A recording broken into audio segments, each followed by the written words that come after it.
Hi everyone and a very good afternoon to all of you and you are most welcome to Selection Target। कैसे आप सभी लोग और आप सभी का स्वागत है आपकी अपनी प्रैक्टिस सेशन में। चलिए आज बिहार का पांचवा प्रैक्टिस सेशन है और आप सभी को ये पता चल गया होगा नोटिफिकेशन के माध्यम से और मैंने आपके ग्रुप में भी वो भेज दिया है कि आपके एग्ज़ाम की डेट कन्फर्म हो चुकी है। इसलिए हम लोग अब बिल्कुल पैटर्न को फॉलो करते हुए आगे की तरफ बढ़ेंगे, ठीक है। चलिए तो नमस्कार और आप सभी का स्वागत है। और बच्चे का मैं एक आज टाइम डिसाइड कर दूंगा, मैं आपको एक नया टाइम दे दूंगा, ठीक है। बात करके अपने टारगेट वाले बच्चों से, क्योंकि उनका सिलेबस मुझे लगता है ख़त्म ही है। अगर कुछ बचा होगा तो मुझे भी एग्जैक्टली याद नहीं है, तो मैं उनके टाइम को हटा करके आपको वो टाइम दे दूंगा। यानी कि आपका टाइम जो हो जाएगा लगभग, मैं सोच रहा हूँ 4:30 से अगर आप पढ़ लेंगे तो सही रहेगा, है ना। बाकी जैसा आप लोगों की अनुमति हो तो बता दीजिएगा। क्या मैं आपका टाइम 3 बजे से हटा करके 4:30 बजे कर सकता हूँ? अगर आपकी अनुमति हो तो बता दीजिएगा। 4:30 से क्लास जो चलेगी वो 6 बजे तक चलेगी लगभग, ठीक है ना। और वो राइट टाइम होगा, क्योंकि जो महिलाएं हैं वो आराम से खाना 6 बजे के बाद बनाना पड़ता है उनको, वो खाना बना सकती हैं। और 3 बजे तक का स्कूल होता है, वो स्कूल सब लोग स्कूल से आ सकते हैं। और बाकी 4:30 से आप लोग मैनेज कर सकते हैं, ठीक है। तो ये सारी बातें हैं, जैसा भी हो अपना अपना आप लोग मुझे बता दीजिएगा क्लास के बाद में। और आज तो हम प्रैक्टिस शुरू करने वाले हैं। अभी बच्चे बहुत कम आए हुए हैं लेकिन, है ना। तो इस टाइम पे स्कूल रहता है, बहुत सारी जिम्मेदारियां रहती हैं, बहुत सारी चीज़ें रहती हैं, तो मुझे लगता है कि 4:30 बजे का टाइम जो होगा वो बहुत ही सुटेबल टाइम मुझे सही समझ में लग रहा है। बाकी ना मैक्सिमम जो वोटिंग होगी ना वो ज़रूरी है, तो आप लोग मैक्सिमम सपोर्ट किया कि मतलब आप लोग वोट किया कीजिए, या अपने अपना मत जो भी आपका डिसीज़न है वो बताया कीजिए, ठीक है। जब तक बताएंगे नहीं तो मैं जान नहीं पाऊँगा, क्योंकि ये ऑनलाइन क्लास है, ठीक है। तो अभी भी बच्चे कम हैं, बट चलिए कोई बात नहीं, ये बात हम लोग बाद में कर लेंगे, ठीक है। मैं क्लास का टाइम 4:30 बजे करने की सोच रहा हूँ, ताकि आप मोस्टली लोग इसको अटेंड कर सकें, लाइव सेशन को, ठीक है। और जो कुछ भी मैं आपको पीडीएफ में कंटेंट दूंगा उस कंटेंट को भी आप पढ़ने की कोशिश कीजिएगा, ठीक है। मैं स्पेलिंग एरर के जितने भी मैंने आज तक सेशंस लिए हैं वो सारे सेशंस मैं आपके ग्रुप में डाल दूंगा। आप 1 बाय 1 पीडीएफ को देख करके उसको पढ़ डालिएगा, समझ डालिएगा, अभ्यास कर डालिएगा, आपका सही रहेगा, ठीक है ना। हाँ 4:30 बजे ठीक रहेगा। चलिए बहुत बढ़िया, ठीक है। अभी लेकिन हालांकि 2-3 लोगों ने ही बोला है, बाकी का भी पता नहीं है। तो चलिए बाकी बातचीत बाद में। क्वेश्चन नंबर फर्स्ट का आंसर दीजिए क्या होगा। Cattles are not allowed to enter this ground more than one of the above, none of the above, ठीक है। बच्चों ने बोला कि सर 5 ऑप्शंस वाला करवाइए, तो मैं इस बार आपको 5 ऑप्शंस वाले क्वेश्चंस करवा रहा हूँ। कई बच्चे इसलिए भी तो नहीं आए कि वो सोचे कि अरे नहीं सर क्लास हो सकता है कि आज भी 6 बजे हो, ऐसा नहीं था। कल इमरजेंसी की वजह से मैंने क्लास 6 बजे ली थी। चलिए आंसर दीजिए बेटा, इसमें क्या होगा।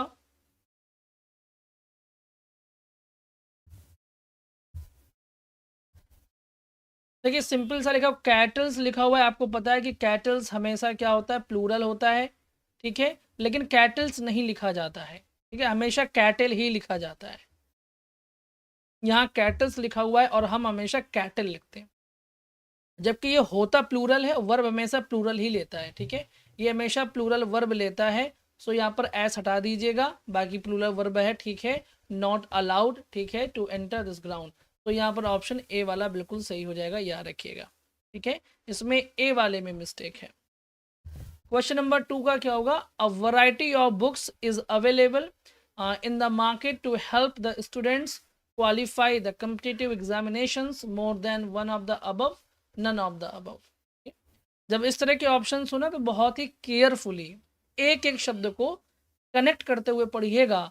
आपसे कभी एरर वाला क्वेश्चन रॉन्ग नहीं हो सकता, ये बात जान लीजिए, ठीक है। लेकिन कनेक्टिविटी बना करके आपको चलना, हर एक शब्द की मीनिंग होती है जो सेंटेंस में दी रहती है, उसको समझना है। इसके बाद क्या आना चाहिए क्या नहीं आना चाहिए, आगे पीछे सबको रिलेट करके समझेंगे तो आपका एरर का क्वेश्चन कभी रॉन्ग नहीं होगा, ठीक है। जैसे यहाँ लिखा हुआ अ वैरायटी ऑफ बुक्स लिखा हुआ है, ठीक है। तो देखिए बहुत सारे बच्चों को ये लग जाता है कि अ वैरायटी को सोच करके कि अ वैरायटी ऑफ को सोच लेंगे कि ये अरे ये नाउन है और नाउन के अकॉर्डिंग यहाँ पर क्या होगा कि कोई मिस्टेक नहीं होगी, बल्कि गलत है ये।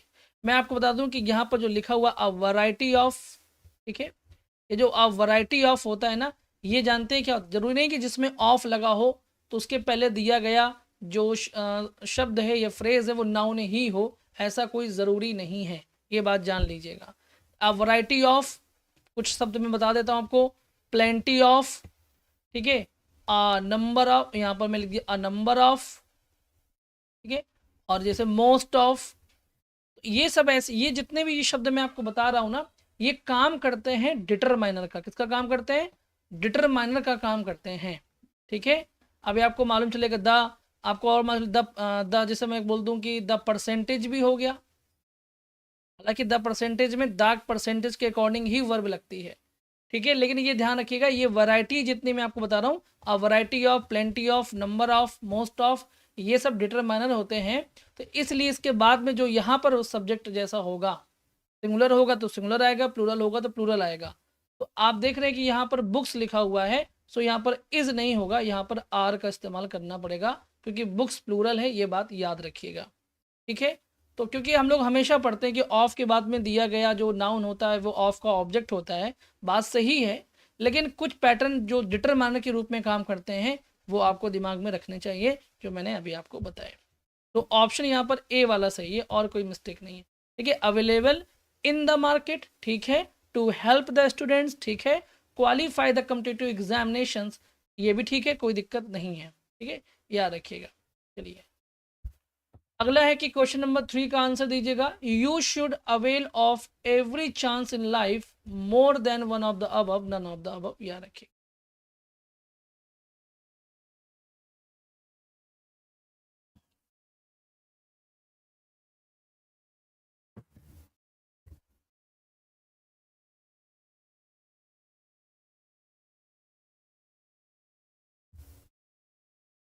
चलिए इसमें बता दीजिए ज़रा क्या होगा।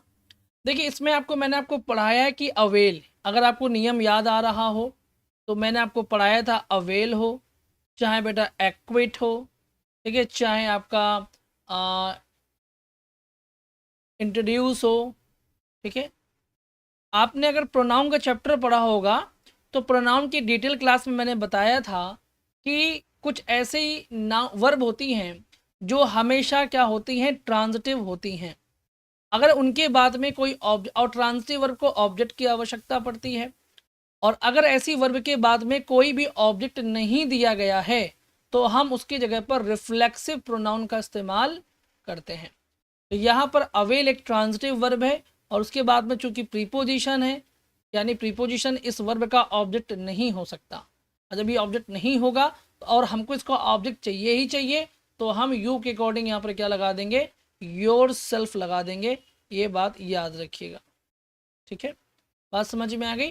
तो इसलिए बी वाला ऑप्शन आपका एकदम यहाँ पर क्लियर हो जाएगा। और ये भी ध्यान रखना है कि अवेल के साथ में जो प्रीपोजिशन लगता है वो ऑफ लगता है। तो ठीक है, हम क्या लिखेंगे, हम लिखेंगे अवेल, फिर हम लिखेंगे योर सेल्फ, और सेल्फ फिर हम लिखेंगे यहाँ पर ऑफ, याद रखिए, ऑप्शन बी राइट, ठीक है। नियम को ध्यान करते चलिएगा। क्वेश्चन नंबर 4 का आंसर दीजिएगा। You, they and we is leaving for Mumbai tomorrow, more than one of the above, none of the above, इसमें क्या होगा बताएं। आज बच्चे बहुत कम हैं, वो चलिए वो रीज़न होगा कुछ भी, लेकिन है ना, लेकिन अब हम लोग टाइम चेंज कर देंगे इसका, ठीक है।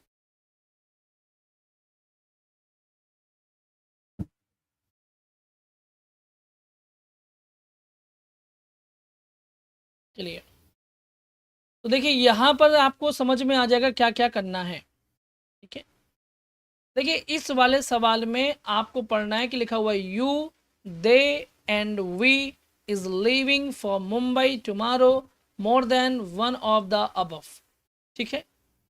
अब यहाँ पर जो गलतियाँ आपको नज़र आएगी वो गलती नज़र आएगी बेटा, इसमें दो मिस्टेक हैं, ठीक है। क्या क्या मिस्टेक है? एक तो यू, दे एंड वी ये गलत है, प्रोनाउन का ऑर्डर गलत है।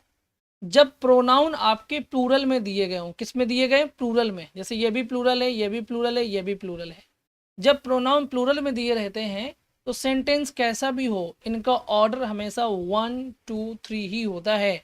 यानी पहले आपको लिखना चाहिए वी, फिर लिखना चाहिए यू, और फिर लिखना चाहिए एंड, दे लिखना चाहिए। और जब आपका ये तीनों लिखा हुआ है और ये एंड से जुड़ा हुआ है तो आगे आने वाला जो आपका वर्ब होगा वो कैसा होगा, प्लूरल वर्ब होगा, याद रखिएगा। तो यहाँ पर इज नहीं लगाएंगे, यहाँ पर हम आर लगाएंगे, तो इसमें डबल मिस्टेक है। ठीक है, अब मुझे पता नहीं वाकई में मैं आपसे इसे बताने की कोशिश कर रहा हूँ, मुझे एक चीज़ समझ में नहीं आती। जैसे मान लीजिए आपने यहाँ गलती देखी, तो फिर आप इतने जल्दी संतुष्ट कैसे हो जाते हैं कि बस यही गलती है, तो फिर आप उसी आंसर को बता करके शांत हो जाते हैं।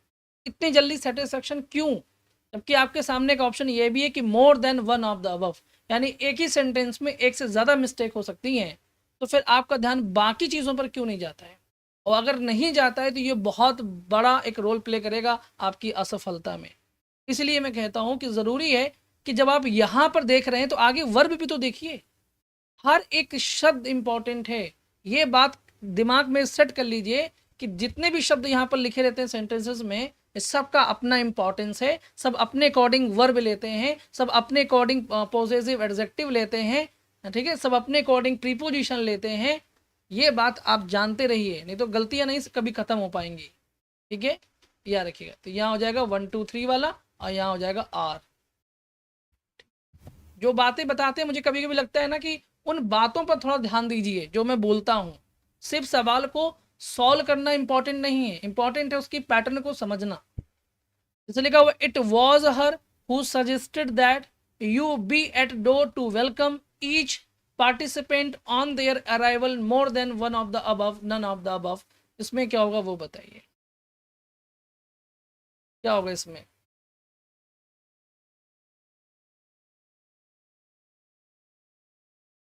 आईज वीक हो गई पढ़ते पढ़ते तो चश्मा लगवा लीजिए, फिर क्या करेंगी। चलिए सर था, गुड इवनिंग।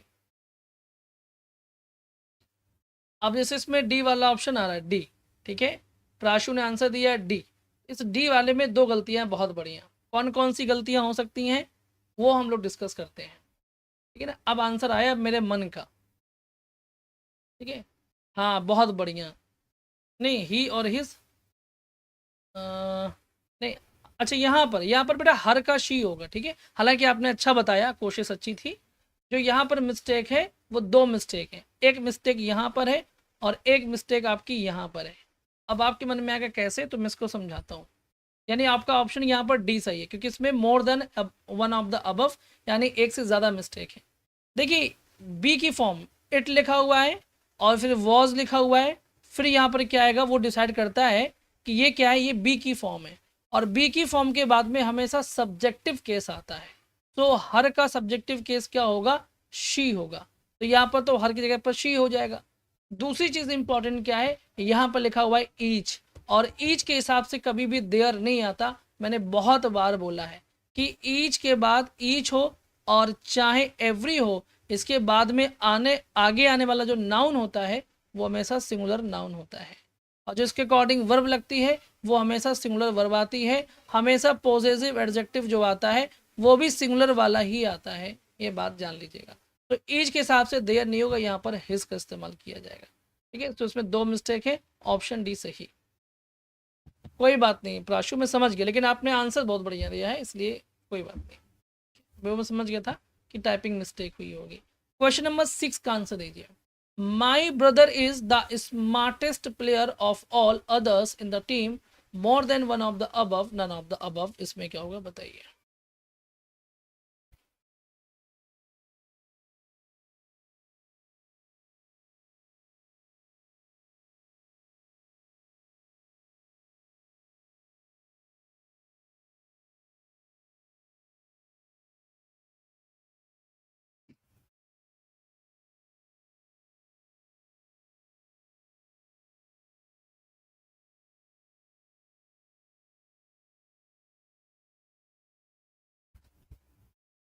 देखिए, स्मार्टर कर दिया।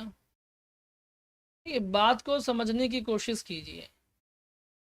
हम डिग्री में बदलाव नहीं करते जब तक कि नेसेसरी ना हो जाए। ठीक है, यहाँ तो आपने सेंटेंस की डिग्री कम कर दी। डिग्री में चेंजेस तभी कीजिए जब आपके पास में कोई दूसरा ऑप्शन मौजूद ना हो। ये जब चूंकि यहाँ पर ऑफ ऑल लिखा हुआ है तो फिर आप यहाँ पर स्मार्टर कैसे लगा सकते हैं? सिर्फ इसलिए आप लगा रहे हैं स्मार्टर क्योंकि आपके सामने अदर लिखा हुआ है, क्योंकि आपको पता है कि अदर का इस्तेमाल जो होता है वो कंपैरेटिव डिग्री में होता है। तो यदि आप इसको कंपैरेटिव बना लेंगे तो फिर यहाँ पर ऑफ ऑल नहीं होना चाहिए था, तो यहाँ पर देन होना चाहिए था। ठीक है, तो गलत हो जाएगा ना। तो इसलिए आपको क्या करना है, यहाँ से अदर्स को हटा देना है। और याद रखिएगा कि अदर का इस्तेमाल हम सुपरलेटिव डिग्री के साथ नहीं करते हैं, यह बात याद रखिएगा। ठीक है,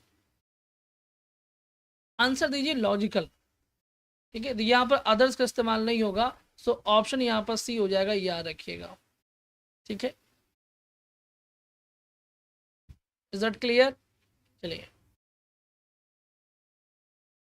इसके बाद में आपको आंसर देना है क्वेश्चन नंबर 7 का। क्या होगा? We need to set about to find a solution more than one of the above, none of the above.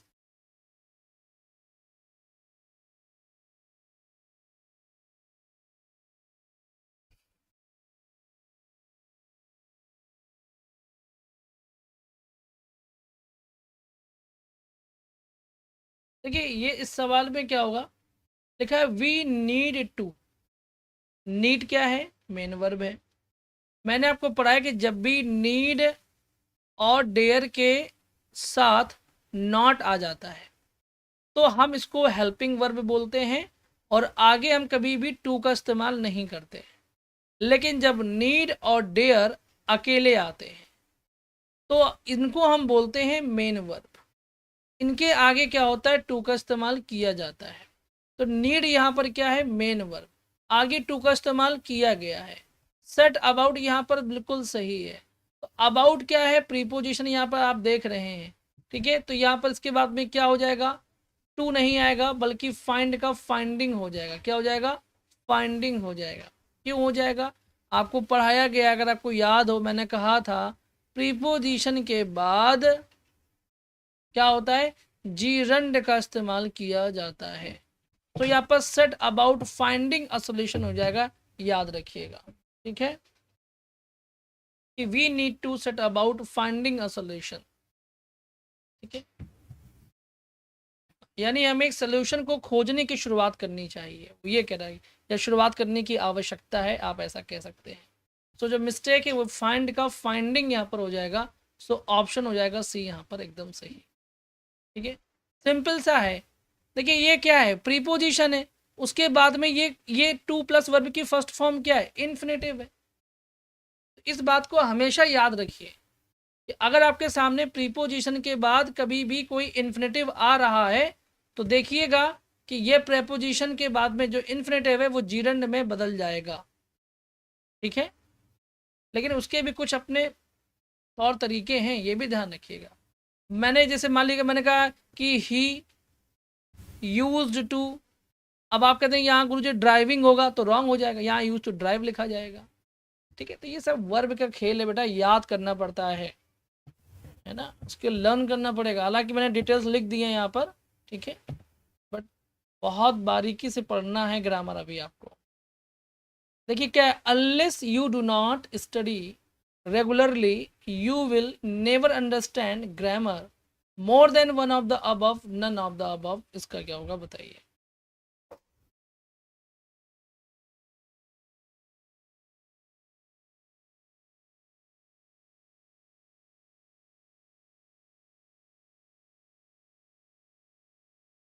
जल्दीबाजी मत कीजिए, सोच करके आंसर दीजिए, हर एक शब्द की इंपॉर्टेंस को समझिए। ठीक है, अभी आप एग्जाम हॉल में नहीं बैठे हुए हैं, बिल्कुल सुनिए। अब देखिए यहाँ पर लिखा हुआ है, इसमें क्या है? ठीक है, अब जैसे इसमें बी में आंसर कर रहे हैं बेटा, अब बी में आंसर क्यों कर रहे हो आप, मुझे ये नहीं पता, है ना।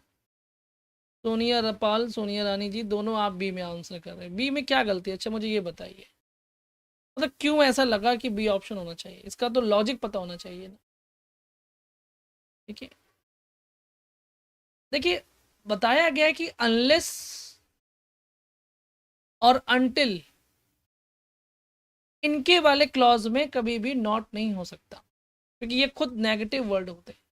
इसलिए नॉट हटा दीजिए, और जब नॉट हट जाएगा तो डू भी हट जाएगा, और ऑप्शन ए आपका सही हो जाएगा।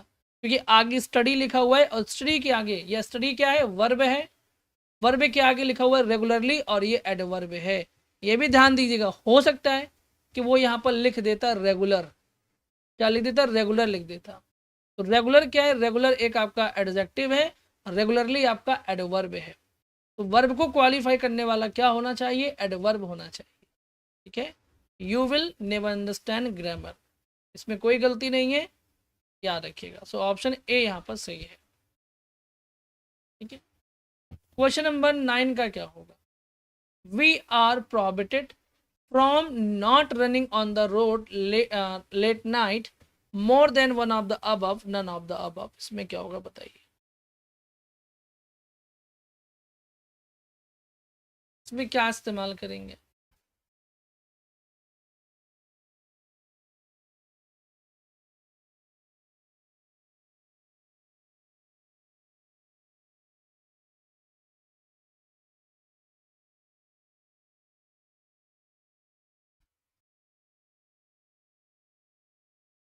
We are prohibited from not running on the road late night.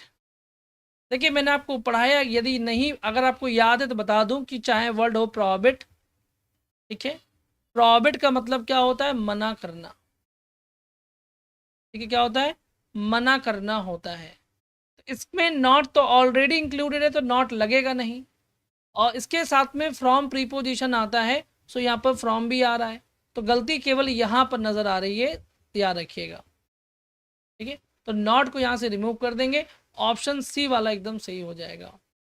देखिए प्रोहिबिट हो चाहे आपका फॉरबिड हो, इनके साथ में आप कभी भी, और एक रेयरली, स्कार्सली, हार्डली, ठीक है, नेवर, इनके साथ में आप कभी भी नॉट का इस्तेमाल नहीं कर सकते, याद रखिएगा। मैं लिख दे रहा हूँ एक बार थोड़ा सा आपके लिए, मैंने कहा प्रोहिबिट, ठीक है, मैंने लिखा फॉरबिड, फिर मैंने लिखा रेयरली, फिर मैंने लिखा हार्डली, ठीक है, फिर मैंने लिखा स्कार्सली, ठीक है, मैंने लिखा अनटिल, मैंने लिखा अनलेस,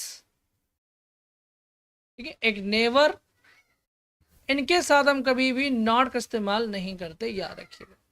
ठीक है, मना, देखिए प्रोहिबिट माने होता है मना करना, तो मना करने के सेंस में जितने भी वर्ब का इस्तेमाल होगा हम उनके साथ में नॉट नहीं लगाएंगे, इतना ही नहीं है बल्कि और भी हो सकती हैं। ठीक है, तो ऑप्शन इसमें क्या है, नॉट आएगा, सी ऑप्शन से।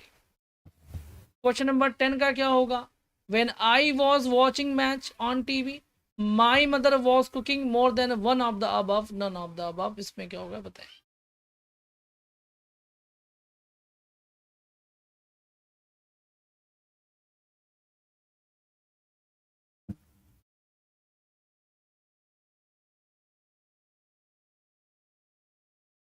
अब देखिएगा यहाँ पर सिंपल सी बात है, अगर आप गौर करेंगे सेंटेंस में लिखा व्हेन आई वॉज वॉचिंग, यानी मेरा काम चल रहा है देखने का, मैच देखने का, टीवी में मैच देखने का मेरा काम अभी चल रहा है, और मेरी माँ जो है वॉज कुकिंग, खाना पका रही है, यानी हम दोनों का काम जो है वो चल रहा है। और जब दोनों का काम चल रहा होता है तो हम व्हेन नहीं वाइल का इस्तेमाल करते हैं। किसका इस्तेमाल करते हैं, वाइल। ठीक है, वाइल जो होता है वो पैरेलल एक्शन को दिखाता है, बराबर जो एक्शन चल रहे होते हैं उन्हीं को दिखाने के लिए हम वाइल का इस्तेमाल करते हैं, याद रखिएगा। ठीक,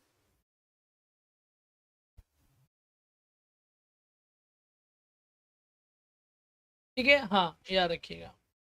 तो ऑप्शन ए में मिस्टेक है। क्वेश्चन नंबर 11 में क्या होगा, I have no other object to get a job, इसमें क्या होगा वो बताइएगा।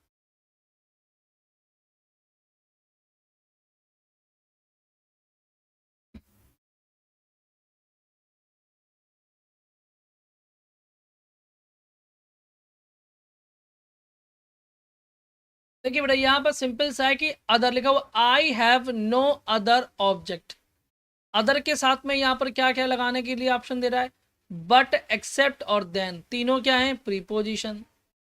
तो हम अदर के साथ में कौन सा प्रीपोजिशन लगाते हैं, हम लगाते हैं देन का प्रयोग, ठीक है।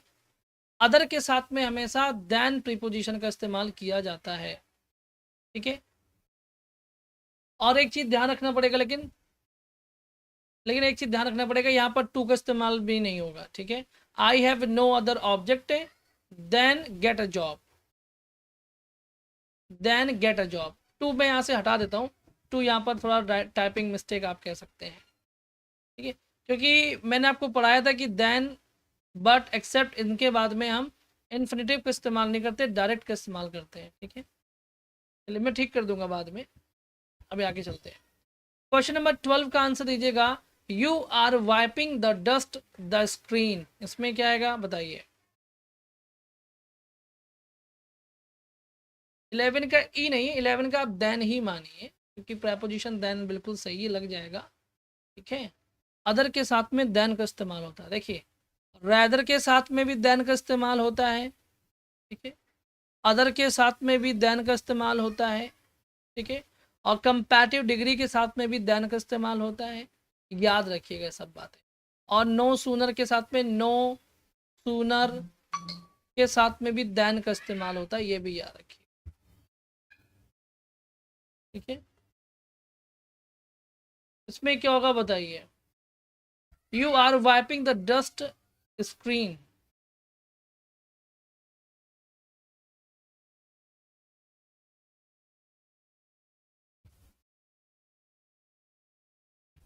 देखिए जो मान लीजिए टीवी की स्क्रीन है और इसमें धूल लगी हुई है, ठीक है, क्या लगी हुई है, धूल लगी हुई है।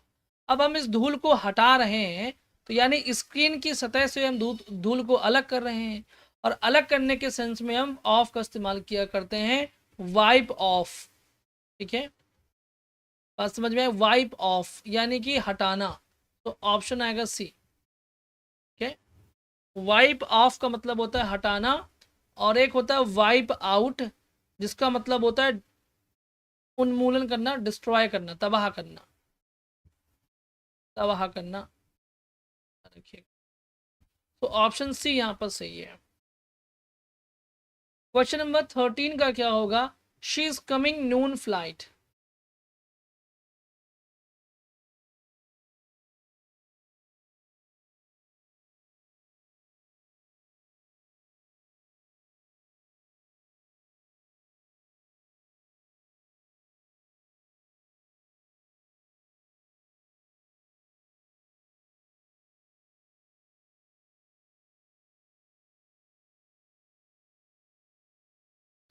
देखिए शी इज कमिंग फ्रॉम, यहाँ पर नून फ्लाइट क्या है, अगर देखा जाए नून फ्लाइट एक मोड ऑफ ट्रांसपोर्ट की बात हो रही है, कि दोपहर की फ्लाइट से, ठीक है। यहाँ पर कोई बात दोपहर की नहीं हो रही, बल्कि दोपहर की फ्लाइट से, तो हम बाई का इस्तेमाल करेंगे। मैंने आपको पढ़ाया भी है, मैंने कई बार पढ़ाया है कि बाई के साथ में मोड ऑफ ट्रांसपोर्ट का इस्तेमाल किया जाता है, कई बार बताया है, ये वाला भी करवाया है एग्जाम्पल, ठीक है। जब सीधा मोड ऑफ ट्रांसपोर्ट होता है तो बाई का इस्तेमाल ही करते हैं, याद रखिएगा। तो यहाँ पर ए ऑप्शन सही हो जाएगा, फ्रॉम नहीं आएगा बेटा, है ना, बाई का इस्तेमाल किया जाएगा। क्वेश्चन नंबर 14 में क्या होगा, he killed the Hahn a stone, इसमें क्या होगा बताइए।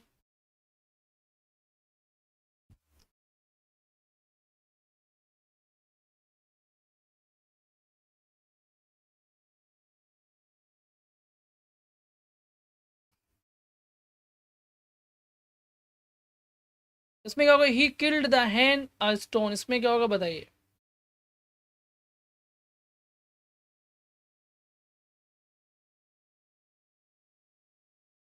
With, yes very good.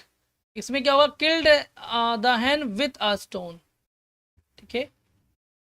जब किसी इंस्ट्रूमेंट के थ्रू कोई काम किया जाता है तो विथ का इस्तेमाल किया जाता है, जैसे चाकू से केक काटना, पेन से लिखना, स्टोन से मुर्गी मार दी, तो सबके लिए हम विथ का इस्तेमाल करेंगे, ठीक है। चलिए क्वेश्चन नंबर 15 का क्या होगा, I was never very good drawing, इसमें क्या होगा, कौन सा प्रेपोजिशन होगा, याद रखिएगा प्रेपोजिशन के 5 क्वेश्चंस पूछे गए थे, है ना, तो अगली बार में कम ज़्यादा भी हो सकता है। I was never very good drawing.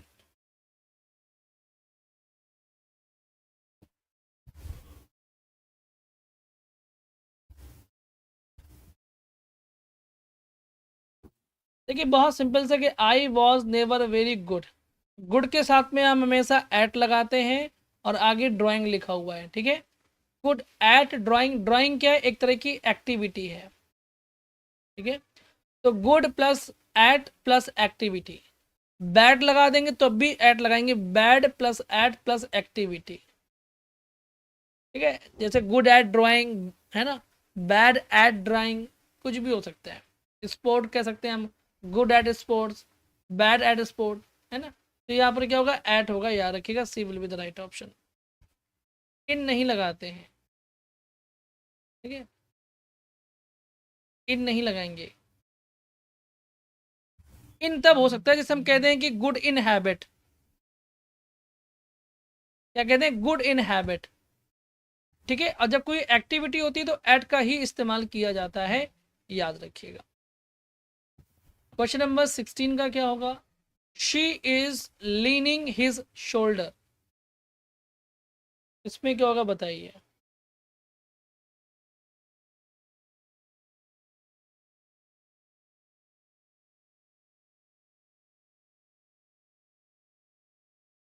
इसमें क्या होगा,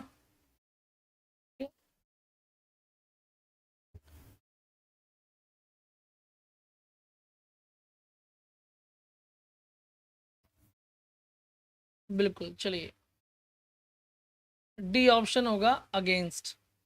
ठीक है, मैंने आपको पढ़ाया, जैसे मान लीजिए कि ये कोई व्यक्ति बैठा है, ठीक है, एक व्यक्ति बैठा हुआ है, ठीक है, मान लीजिए व्यक्ति बैठा हुआ है। अब कोई दूसरा व्यक्ति है, उसके सर मतलब उसके सर पे कोई कंधा रख के कोई लड़की रो रही है मान लीजिए, ठीक है। तो वो जो पूरा लोड पड़ेगा वो किस पर पड़ेगा, कंधे पर पड़ेगा, इसलिए अगेंस्ट का इस्तेमाल करते हैं।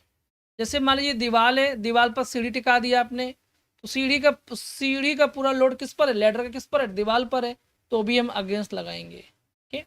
मान लीजिए नाव है, नाव ने पतवार पतवार निकाल दी, तो पतवार जो होती है वो हवा के विरुद्ध काम करती है, इसलिए इसमें भी अगेंस्ट लगाया जाता है, अगेंस्ट द करंट, ठीक है, याद रखिएगा। तो जिसके विरुद्ध, जैसे आप दीवार में टिक के बैठे हैं तो वहां पर भी अगेंस्ट लगेगा, क्योंकि आपका लोड दीवार पर ज्यादा है, ठीक है, याद रखिएगा। सो ऑप्शन डी सही है। क्वेश्चन नंबर 17 का क्या होगा बता दीजिएगा, ठीक है।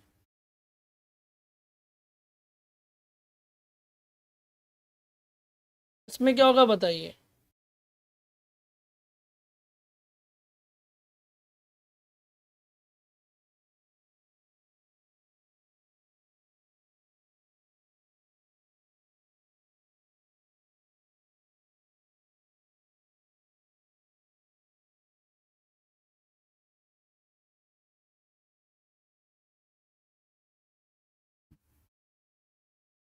ठीक है, अब देखिए यहाँ पर बहुत सिंपल सा है कि हैंगिंग बाय अ थ्रेड, धागे से लटकना मतलब बिन अ डेंजरस सिचुएशन, ठीक है। अब मान लीजिए किसी व्यक्ति को लिटा करके अगर मैं एक धागे में तलवार को लटका दूं तो वो डरता ही रहेगा कि पता नहीं धागा कब टूटा, अब कब हमारा आत्मा से संबंध छूटा है ना। तो be in a dangerous situation, ठीक है, धागे पे लटकना मतलब खतरनाक सिचुएशन पर होना, ऑप्शन ए यहाँ पर सही हो जाएगा, याद रखिएगा। चलिए, प्रणाम रोशनी मिश्रा जी, आंसर दीजिए। क्वेश्चन नंबर 18 का क्या होगा, लीव नो स्टोन अनटर्न्ड, है ना, लीव नो स्टोन अनटर्न्ड।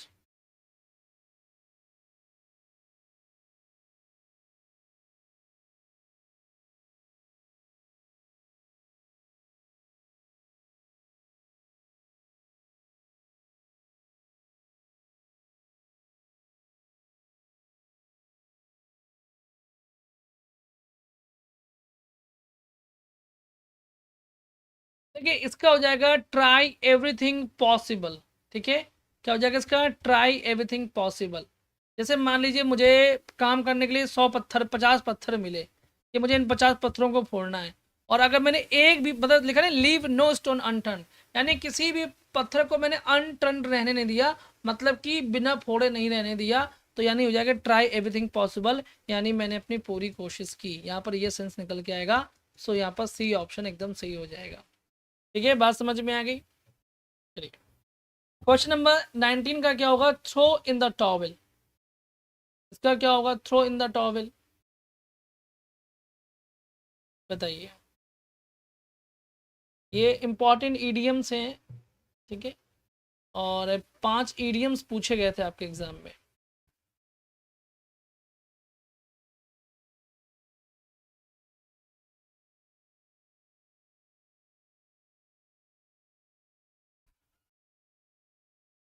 देखिए लिखा हुआ थ्रो इन द टॉवेल, है ना। जैसे मान लीजिए घर में बहुत सारा आपका घर में पानी फैल गया फर्श में, और आपको मिल गई एक टॉवेल की, जाओ टॉवेल से पूरा फर्श साफ करना है ना। तो आप क्या बोलोगे कि अरे टॉवेल से साफ करेंगे पूरा दिन लग जाएगा, मैं वाइपर वाइपर दो तो झेलते हुए खत्म कर दें जल्दी से। तो थ्रो इन द टॉवेल मतलब टॉवेल को फेंक दिया, अरे हटाओ हमसे नहीं हो पाएगा। यानी कि एडमिट डिफीट, यानी कि हार मान लेना। क्या मान लेना, हार मान लेना, थ्रो इन द टॉवेल, ठीक है, याद रखिएगा, है ना, कि आपने टॉवेल को फेंक दिया कि भैया हमसे ना हो पाएगा, एडमिट डिफीट, हार मान लेना। 20 का क्या होगा बताइएगा, something kept as a reminder of an event. इसमें क्या होगा बताइए।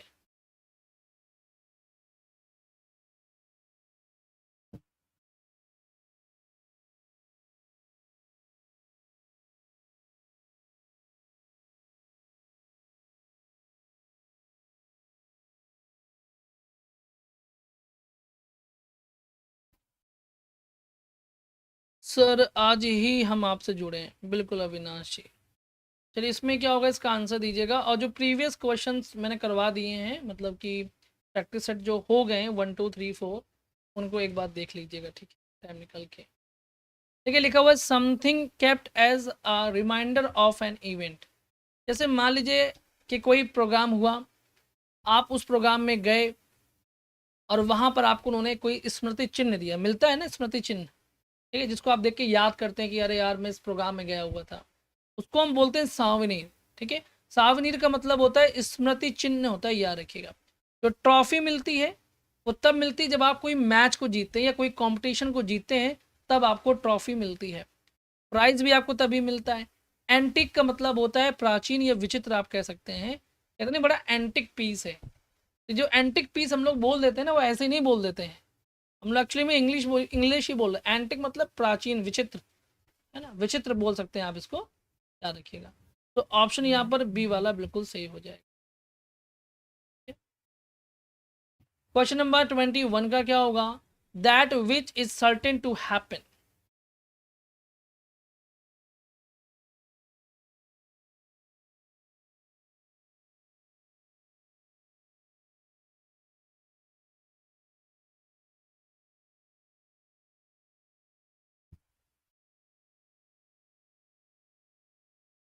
ठीक है, चलिए इसमें क्या होगा बता दीजिए एक बार जरा।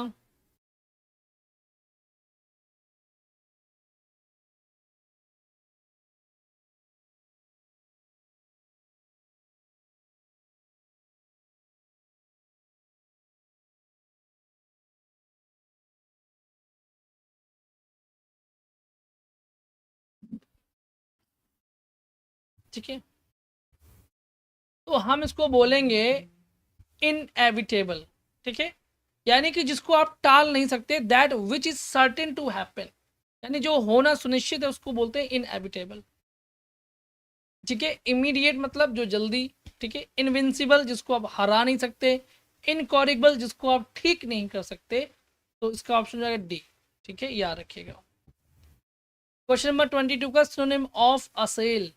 सिनोनिम ऑफ असेल, असेल का क्या होगा बताइए। अभी मैंने आपको 2 दिन पहले किसी वर्ड के सिनोनिम के रूप में बताया था इसको।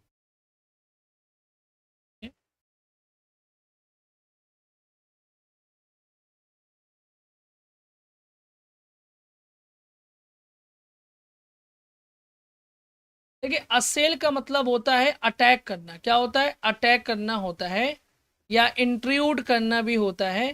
तो एक बार मैंने इंट्रूड के रूप में बताया था, इस बार इन्वेड बता रहा हूँ। इन्वेड, इन्वेड का मतलब भी होता है किसी पर अटैक करना। डिफेंड माने सुरक्षित, सुरक्षा करना या रक्षा करना जिसको आप बोलते हैं, ठीक है। एक्लेम का मतलब होता है, देखिए एक्लेम एक होता है क्लेम, क्लेम माने होता है दावा करना, ठीक है। फर्क बहुत है। क्लेम माने दावा करना, और एक्लेम, एक्लेम मतलब होता है प्रशंसा करना। ठीक है, याद करने की ट्रिक ये थी कि जैसे ACC की सीमेंट। ठीक है सर, आपके इस प्रैक्टिस कोर्स को अच्छे से प्रिपेयर कर लें तो चांस हो जाएगा BPSC में कुछ। सुनीता जी पूछ रही है, मेरा मानना है कि बहुत चांस हो जाएगा, बहुत, थोड़ा नहीं बहुत चांस हो जाएगा।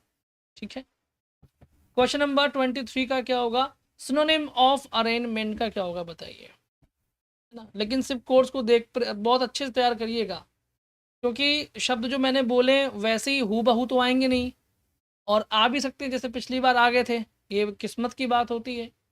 तो हूबहू शब्द नहीं आएंगे, बट कॉन्सेप्ट यही सब आएंगे जो मैं आपको पढ़ा रहा हूँ। तो मोस्टली आपको क्या करना है कि कॉन्सेप्ट पर फोकस करना है, कि मैं जो आपको बताता हूँ ना कि किस सब्जेक्ट के साथ में कौन सी वर्ब, ये क्या है ये क्या है, वो सारी बारीकियाँ आपको समझनी पड़ेंगी। ठीक है, बाकी आप नंबर 100 में मतलब 80 में 80 ला सकते हैं, आप 100% ला सकते हैं, ऐसी बात नहीं है। देखिए अरेंजमेंट का मतलब होता है आरोप। ठीक है ना, अब मैंने ट्रिक कहा था अरेन, अरे रेन होने लग गई इसलिए मैं कोचिंग नहीं आ पाया, ये हमने क्या कर दिया कि सारा आरोप रेन पर मर दिया, ये ट्रिक थी। एस्पर्सन बोल सकते हैं आप, एस्पर्सन माने भी क्या होता है इसका सिनोनिम, एस्पर्सन का मतलब भी होता है कलंक लगाना। कलंक लगाने का मतलब क्या होता है, आरोप लगाना ही होता है। स्टीम माने क्या होता है, सम्मान होता है, आपको मैंने पढ़ाया है। इसकी स्पेलिंग होती ESTEEM, स्टीम। ठीक है, याद रखिएगा। और एक होता है स्टीम भाप वाला, स्टीम भाप, भाप है भाप। ठीक है, एक है फिडेलिटी, यानी फिडेलिटी की ट्रिक ये कि फिदा हो गए तेरी लॉयल्टी पर, यानी फिडेलिटी, फिदा हो गए तेरी लॉयल्टी पर, यानी कि इसका मतलब होता है वफादारी। और फिर ये लिखा हुआ परफिडी, और परफिडी का मतलब होता है कि किसी पर मतलब कोई और, किसी और पर फिदा हो गई है? बात होती थी हमसे, अब फिदा किसी और पर हो गई, यानी इसको बोलते हैं बेवफाई, ये नमक हरामी। ठीक है, बोलते हैं ना, वही बेवफा आप कह सकते हैं। ठीक है, तो ऑप्शन यहाँ पर भी हो जाएगा, याद रखिएगा। तो मैंने वाकई में मैंने बहुत ही मतलब हंसा हंसा करके, बहुत ही मजाकिया वे में मैंने पूरी vocab, synonyms, antonyms, one word, idiom, phrases सब कुछ पढ़ाया आपको। जब आप टाइम देते हैं ना, तब आपको टाइम बहुत कुछ देता है बदले में। तो जो भी सेशंस करवा रहा हूँ बहुत गौर से सुनिएगा। ऑगमेंट का सिनोनिम क्या होगा वो बताइए,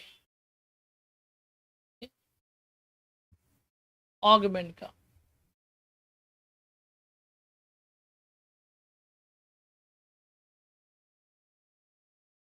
देखिए ऑगमेंट मतलब आग क्या करते, कहते हैं ना ऑगमेंट है, आगे ऑग, आग में मतलब, और आग लगाने आ गई मतलब बढ़ाने आ गई है ना।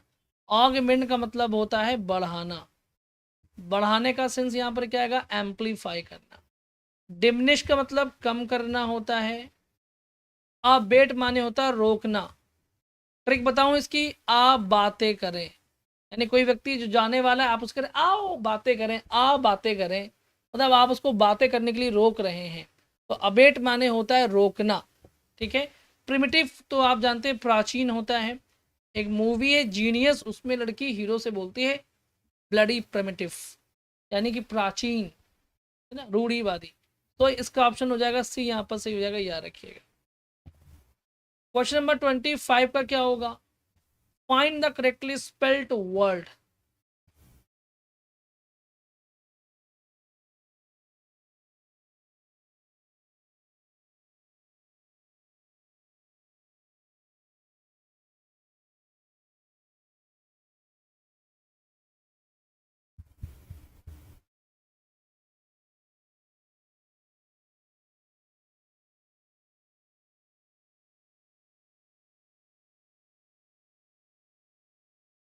देखिए इसकी स्पेलिंग है मिलेनियम। ठीक है, MIL, मिल। ठीक है, फिर क्या, LEN, लेन। ठीक है, आप ऐसे कर सकते हैं, और इसमें क्या कर सकते हैं, NIUM। ऐसे शब्दों को तोड़ दीजिएगा तो आपको आसानी से याद रहेगा। मिलेनियम की स्पेलिंग होती है MIL, फिर यहाँ पर एक और LEN, लेन, और NIUM ऐसे। ठीक है, बाकी आप ऐसे भी याद कर सकते हैं कि MILL AENN और फिर IUM, ऐसे भी क्या कर सकते हैं, है ना। ट्रिक अलग अलग हैं, बहुत सारी ट्रिक होती हैं, आप जो भी आपको पसंद आए। एक और कर सकते हैं कि मिल और AENNE और ठीक है? कोई भी ट्रिक से याद कर सकते हैं, जो भी आपको सही लगे। डी ऑप्शन सही होगा, याद रखिएगा, ठीक है। मिलेनियम। क्वेश्चन नंबर 26 का क्या होगा, इसकी स्पेलिंग बताइए क्या होगी।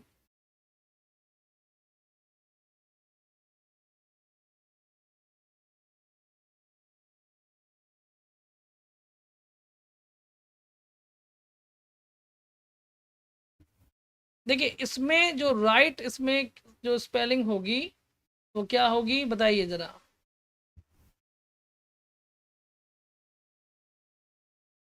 देखिए उसमें जो राइट है वो ए वाली सही है ना। मैंने कहा था अप्पा, ठीक है, रैटस, रैट अस, यानी आपने अप्पा से बोला कि चूहा हमें तंग करता है, अप्पा रैटस। आपने वर्ड सुना होगा अप्रेंटिस, अप्रेंटिस में क्या होता है, ट्रेनिंग दी जाती है, ठीक है, किसी अनुभवी व्यक्ति के नीचे ट्रेनिंग मिलती है उसको, अंडर में। तो अपरेटस का मतलब होता है उपकरण, क्योंकि जब आप ट्रेनिंग लेते हैं तो आपको उपकरणों की आवश्यकता पड़ती है, इंस्ट्रूमेंट की आवश्यकता पड़ती है। तो अप्पा रैट अस, अप्पा चूहा हमें परेशान कर रहा है, तो अप्पा ने अपना उपकरण निकाल करके चूहे को पकड़ लिया। तो ऑप्शन ए। ट्रिक भी मालूम चल गई, स्पेलिंग भी मालूम चल गई, अब कभी मिस्टेक हो ही नहीं सकती। 27 का क्या होगा, Abhimanyu died a glorious death. Death यहाँ पर क्या है वो बताना है।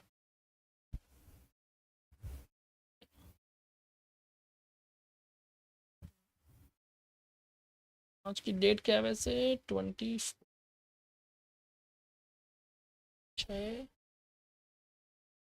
5 11 6 12।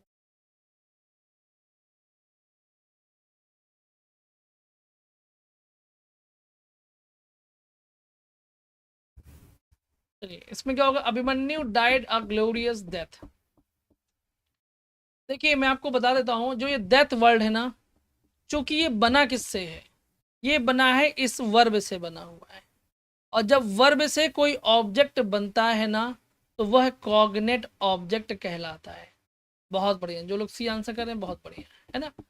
डायरेक्ट ऑब्जेक्ट कोई वस्तु होती है, और इनडायरेक्ट ऑब्जेक्ट जो होता है कोई पर्सन होता है। लेकिन जो डेथ भले ही यहाँ पर आपको वस्तु लग रही हो, लेकिन आपको यहाँ ध्यान देना होगा कि ये वर्ब से बना हुआ ऑब्जेक्ट है, इसलिए ये कॉग्नेट ऑब्जेक्ट कहलाएगा।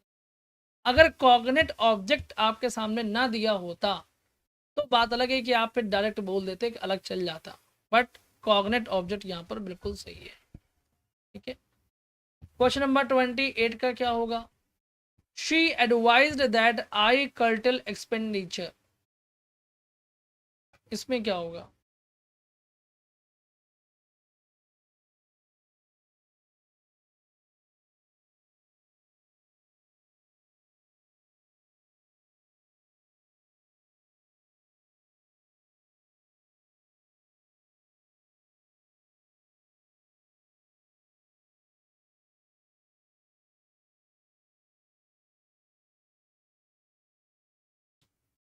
लिखा हुआ she advise that I cartel expenditure. Cartel का मतलब होता है कम करना, एक्सपेंडिचर का मतलब होता है खर्चा, और यहाँ पर लगेगा शुड, क्योंकि बात हो रही एडवाइस की। तो एडवाइस के लिए क्या लग सकता है, शुड लगता है, तो ये लगता या फिर ये लगता। लेकिन चूंकि इसमें हैव भी दिया हुआ है, और हैव के साथ में हमेशा वर्ब की थर्ड फॉर्म आती है, तो कर्टेल कोई थर्ड फॉर्म तो है नहीं है, इसलिए ए वाला ऑप्शन सही हो जाएगा, बाकी ये दोनों गलत, ठीक है।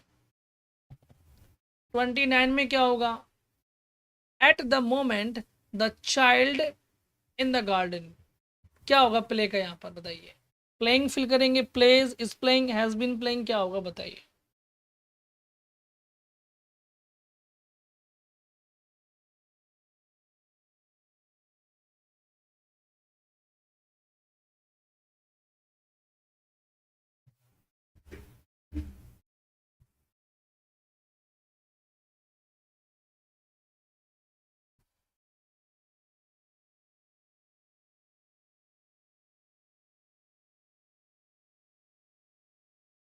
देखिए यहाँ पर हो जाएगा इज प्लेइंग हो जाएगा, ठीक है। क्यों हो जाएगा? क्योंकि वो ये कह रहा है कि एट द मोमेंट, यानी इस क्षण की बात कर रहा है वो, इस क्षण की बात कर रहा है, मतलब कि वो अभी भी जो गेम है वो चल रहा है। तो eight the moment the child is playing in the garden, कि इस समय, एक क्षण जो बच्चा है वो गार्डन में खेल रहा है। तो ऑप्शन यहाँ पर सही जगह याद रखिएगा, ठीक है। हैज़ बीन प्लेइंग नहीं आएगा, क्योंकि यहाँ पर टाइम जैसे सिंस फॉर दिया रहता है ना, सिंस फॉर वहाँ पर हम यूज़ करते हैं, ठीक है, परफेक्ट कॉन्टिन्यूअस। अदरवाइज सी वाला ऑप्शन बिल्कुल सही हो जाएगा, ठीक है।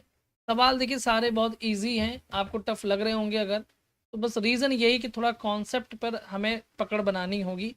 उसके लिए जितनी ज़्यादा प्रैक्टिस कर सकते हैं, या डिटेल क्लासेस पढ़ने का तो समय नहीं कहूँगा मैं, समय ही नहीं बचा है ज़्यादा, है ना।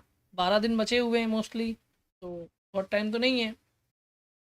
तो मैं कोशिश करूँगा कि प्रैक्टिस में ही मैक्सिमम रूल्स आपको समझा डालूँ। यहाँ पर बताइए क्या होगा, I him only 1 letter up to now, ठीक है। टेंस का सवाल है, टेंस में पढ़ाया था मैंने, किसको किसको याद है इसको आंसर दीजिए मुझे।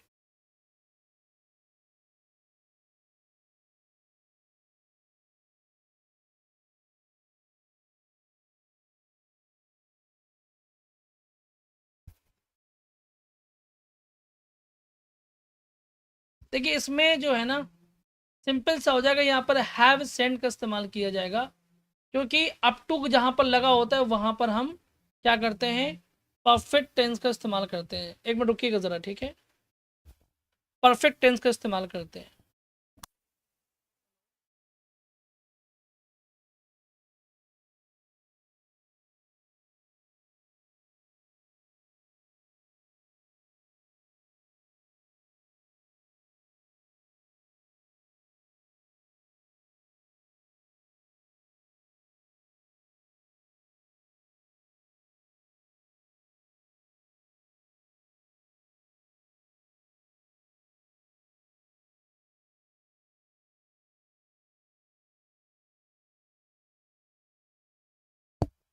चलिए इसका आंसर दीजिए, इसमें क्या होगा, she can have either T और कॉफ़ी, इसका क्या होगा बताओ।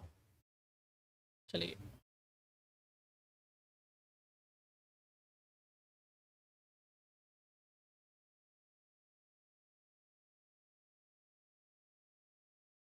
She can have either T और कॉफ़ी।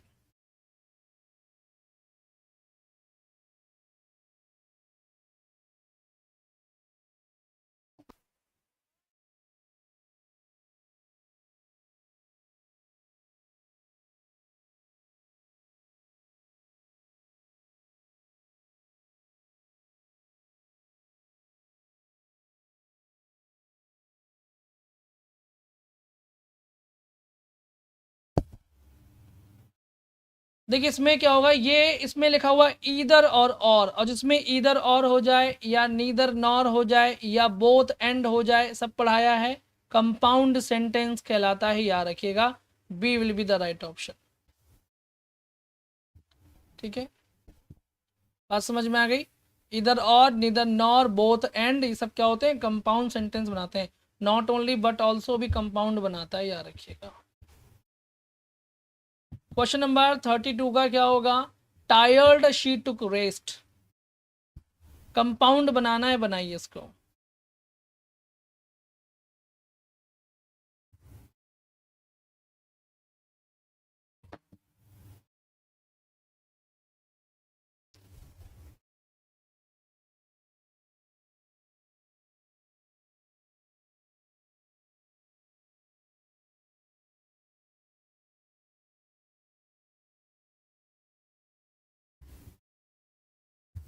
कंपाउंड बनाना है, बहुत सोच समझ के बनाइएगा, ठीक है। कुछ भी आंसर नहीं करना है, आपके आंसर के पीछे लॉजिक होना चाहिए। आखिरकार आप एग्ज़ाम देने जा रहे हैं, तो जो भी आंसर कीजिए एक लॉजिक के साथ, ठीक है। जैसे आपने ये वाला किया है, बहुत बढ़िया, इसमें डी ऑप्शन सही होगा।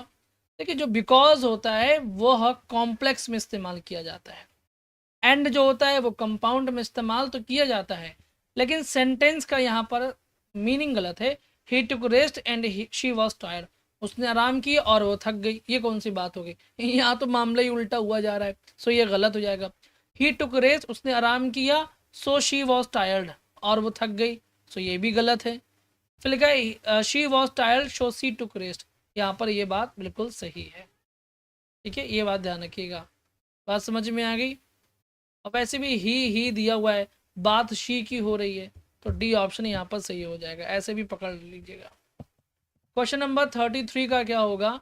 The soldiers arrived, the mob dispersed, और इसको आपको बनाना है सिंपल सेंटेंस। ठीक, और सिंपल सेंटेंस का नियम याद रखिएगा, एक सब्जेक्ट और एक वर्ब।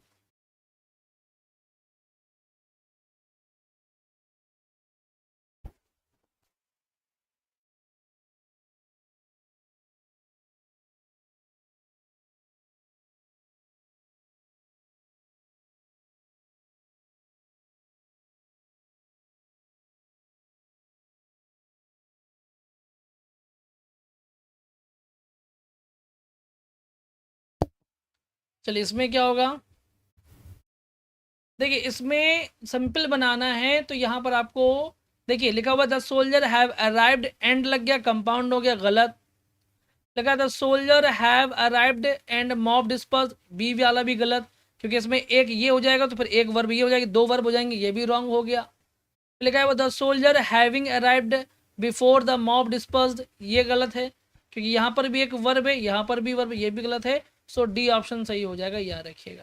ठीक है, देखिए बिफोर यहाँ पर कंजंक्शन का काम कर रहा है, जब बिफोर प्रीपोजिशन का काम करता है ना, तो उसके बाद में एक नाउन हो सकता है, ये प्रोनाउन हो सकता है। लेकिन यहाँ पर लिखा हुआ द मॉब डिस्पर्स्ड, ये एक वर्ब है और ये भी एक वर्ब है ना।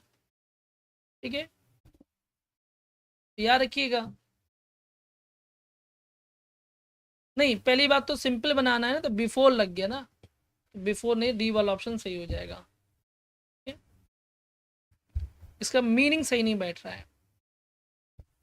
चलिए क्वेश्चन नंबर 34 का क्या होगा?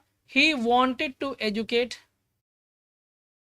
ठीक है, he wanted to educate his son, he sent him to Europe. Simple बनाना है, बनाइए। डी में भी दो वर्ब है। बेटा देखिए, डी में जो वर्ब आप कह रहे हैं ना, यहाँ पर जो एक पूरा ये दिख रहा है ना, ये एक एब्सोल्यूट फ्रेज है। ठीक है, मैं आपको एक बात समझा देता हूँ।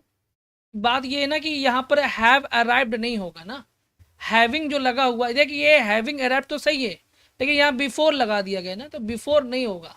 बिफोर जो होता है वो कॉम्प्लेक्स में होता है, सिंपल में नहीं होता, पहली बात। दूसरी बात, यहाँ लिखा हुआ है द सोल्जर हैविंग अराइव्ड, तो यहाँ पर जो हैविंग अराइव्ड है ये क्या जानते हैं? ये बेटा आपका एब्सोल्यूट फ्रेज है, जो पार्टिसिपल है। क्या है ये? परफेक्ट पार्टिसिपल आप इसको कह सकते हैं। ठीक है, ये पार्टिसिपल का इस्तेमाल यहाँ पर किया गया है। ठीक है, इसलिए ये वाला सही होगा, ये वाला सही नहीं होगा। और हैव लगा दिया तो मतलब ये वर्ब माना जाएगा, ये वर्ब, ये ध्यान रखिएगा। क्वेश्चन नंबर 34 में क्या होगा वो बताइएगा। ठीक है, देखिए 34 में हो जाएगा, लिखा हुआ है, पहले लिखा हुआ ही वॉज सेंट, वह भेजा गया, हिज सन, गलत, यानी उसके बेटे को भेजा गया है, वो खुद नहीं भेजा गया है, सो ये गलत। He sent his son to Europe to educate, यानी उसने अपने बेटे को भेजा कहाँ? यूरोप में, किस लिए? टू एजुकेट, एजुकेट करने के लिए भेजा था कि एजुकेट होने के लिए भेजा था? बताइए। अच्छा, वो अपने बेटे को एजुकेट करना चाहता था, यानी उसने एजुकेट होने के लिए भेजा, ना कि एजुकेट करने के लिए भेजा, तो ये भी गलत है। लेकिन he sent his son to Europe to be educated, B plus verb की थर्ड फॉर्म मतलब होने के लिए, एजुकेट किए जाने के लिए उसने अपने बेटे को भेजा, तो ये वाला सही है।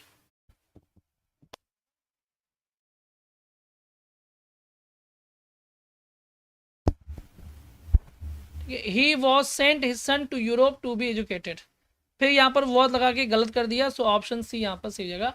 वो नहीं भेजा गया, उसने बेटे को भेजा। ठीक है, सो मीनिंगफुल जो है वो आपका सी वाला सही है। याद रखिएगा, जिस स्लाइड जहाँ से मैं ये सवाल पूछ रहा हूँ, इसी से 4 सवाल एज इट इज़ एग्जाम में है, जो मैंने अपनी क्लासेस में पढ़ाया है, सिंथेसिस में एज इट इज़ आया हुआ है ना।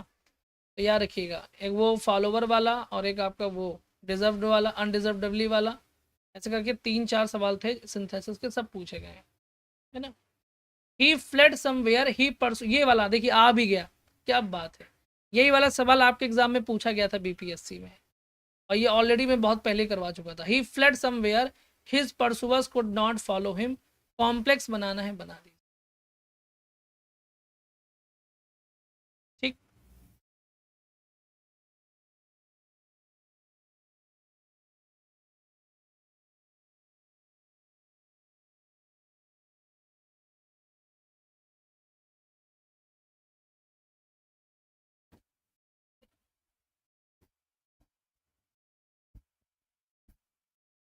इसमें जो राइट ऑप्शन है वो डी वाला सही, ठीक है। He fled where his pursuers could not follow him, D वाला ऑप्शन बिल्कुल सही है, ठीक है। वेयर जो लगता है ना वो क्या कहलाता है, वो कॉम्प्लेक्स कहलाता है। एंड वाला कंपाउंड कहलाता है। वाई भी कॉम्प्लेक्स होता है, बट वाई का यहाँ मीनिंग नहीं है, सो गलत। वेन का मीनिंग नहीं है, गलत। सो ऑप्शन डी वाला सही हो जाएगा, ठीक है। क्वेश्चन नंबर 36 का क्या होगा, the simple sentence form of. ये जो आपके सामने सेंटेंस दिया हुआ है, इसका सिंपल सेंटेंस आपको बना करके दिखाना है, बनाइए।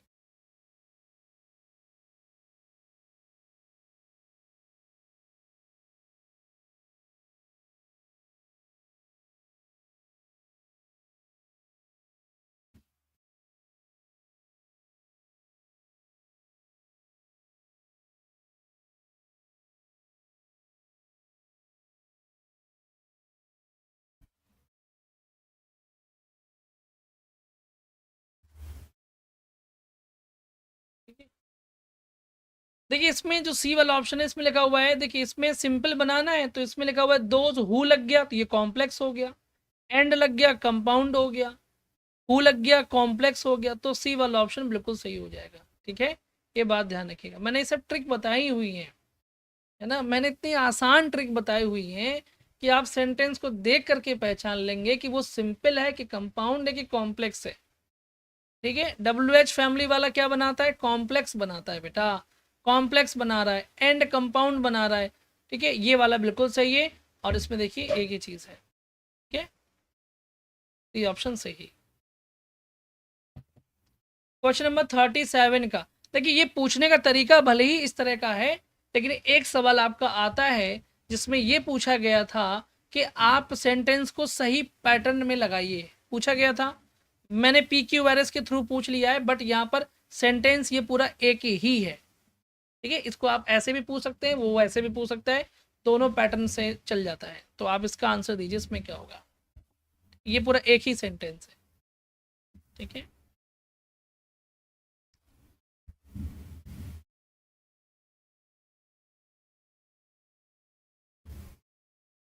अब बहुत आसान है, आप आसानी से बता भी ले जाओगे,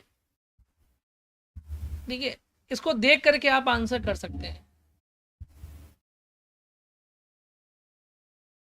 देखिए आप भी जानते हैं कि इसमें क्या है कि सेंटेंस की शुरुआत कहाँ से होगी, ईच से होगी, तो आर है और आर केवल इसी में, तो ये सही है, बाकी गलत।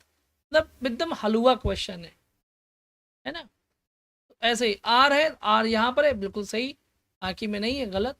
तो ऑप्शन यहाँ पर सही हो जाएगा, ठीक है। 37 का डी, कुछ लोग ए।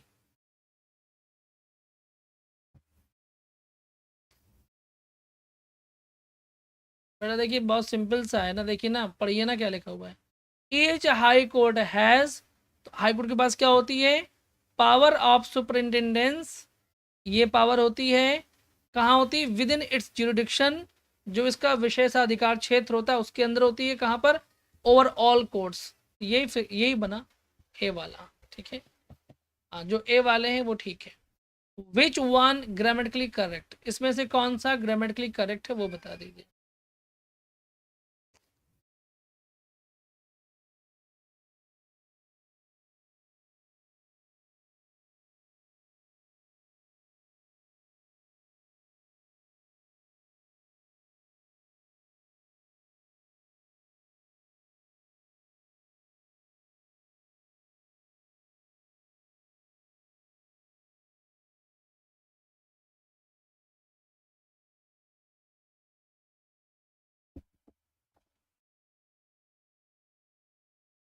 कोई बात नहीं पुष्पा कुमार, कोई बात नहीं, बच्ची का है ना। अच्छा मेरी तबीयत ठीक है, आपकी तबीयत ठीक नहीं, ठीक है, आप ध्यान रखिए अपना, ठीक है। देखिए इसमें जाएगा बी वाला ऑप्शन सही है, can you tell me where your uncle does live, ठीक है, ये वाला बिल्कुल सही है, ठीक है। क्योंकि ये वेयर कंजंक्शन है, तो कंजंक्शन के बाद में सब्जेक्ट आता है, फिर यहाँ पर वर्ब आती हैं, और यहाँ पर देखिए ये तो गलत हो गया, है ना। और आप कहेंगे सर जी अगर ये कंजंक्शन है तो क्वेश्चन मार्क क्यों आया है, तो इसका पहला क्लॉज देखिए क्या है, इंटेरोगेटिव है, कैन यू टेल, तो इसकी वजह से ये वाला यहाँ पर क्वेश्चन मार्क आया हुआ है, ठीक है। और बाकी जो वेयर है ना ये कंजंक्शन ही है, क्योंकि आप खुद देखिए ना, एक क्लॉज आपको वो ये जोड़ के दे रहा है और एक क्लॉज आपको ये जोड़ के दे रहा है, तो ये कंजंक्शन हुआ कि नहीं हुआ, सिंपल सी बात है। तो वेयर के बाद में डू नहीं आएगा, यहाँ भी डू नहीं आएगा और यहाँ डज नहीं आएगा, ऑप्शन बी सही हो जाएगा, ठीक है। मैंने इस तरह का सवाल ऑलरेडी करवाया भी था प्रैक्टिस में। 39 में क्या होगा, क्रिसमस ट्री,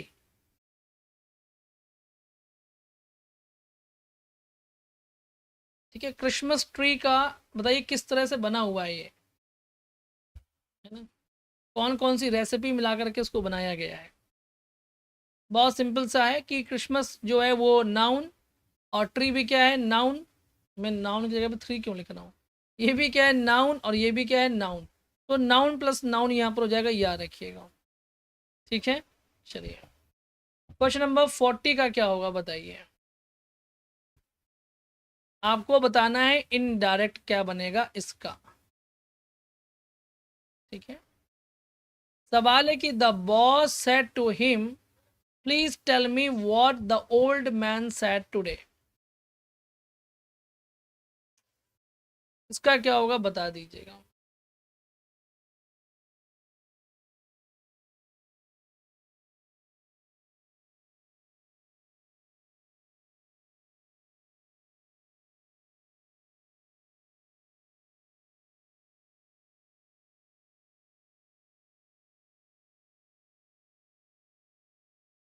अब देखिएगा बेटा, यहाँ पर जो लिखा हुआ सेंटेंस जो राइट होगा वो यहाँ पर क्या होगा, ए वाला ऑप्शन सही लग रहा है मुझे, ठीक है।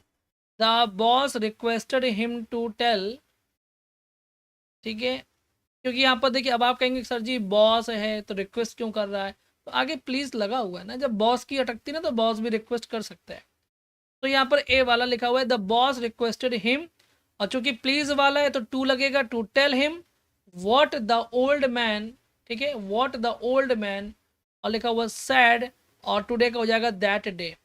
बी में टुडे लिखा हुआ है गलत, दैट डे वाला ये तो सही है, तो आगे पूरा पढ़ के देख लेते हैं।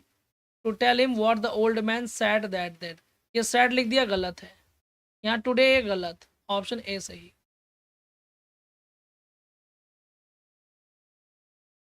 ठीक है। बात समझ में आ गया। टुडे, टुडे को दैट डे में कन्वर्ट करते हैं, ये तो आप जानते होंगे। सर सी क्यों नहीं, क्योंकि बेटा यहाँ पर सैड लिखा हुआ है ना, और पास्ट टेंस को किस में चेंज करते हैं, पास्ट परफेक्ट टेंस में चेंज करते हैं, ठीक है। तो पास्ट सैड का पास्ट परफेक्ट क्या बनेगा, हैड सैड बनेगा, बनेगा कि नहीं बनेगा, तो ऑप्शन यहाँ पर सही हो जाएगा, ठीक है।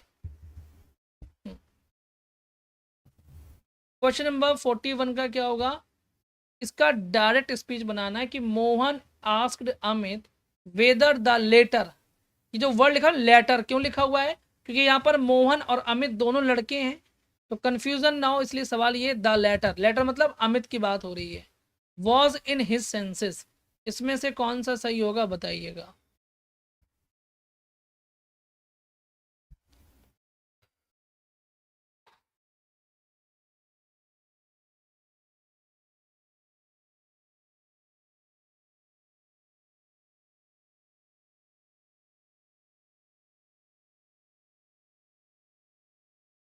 देखिए यहाँ पर जो लिखा हुआ है अगर आप गौर करेंगे, सेंटेंस को पहले यहाँ देखिए, वेदर लिखा हुआ है, आपको पता है कि जब भी इफ या वेदर होता है तो एक चीज पक्का हो जाती है कि यह सेंटेंस क्या होगा, इंटेरोगेटिव रहा होगा, पहली बात तो इससे हम ये मालूम कर सकते हैं कि यह सेंटेंस इंटेरोगेटिव रहा होगा।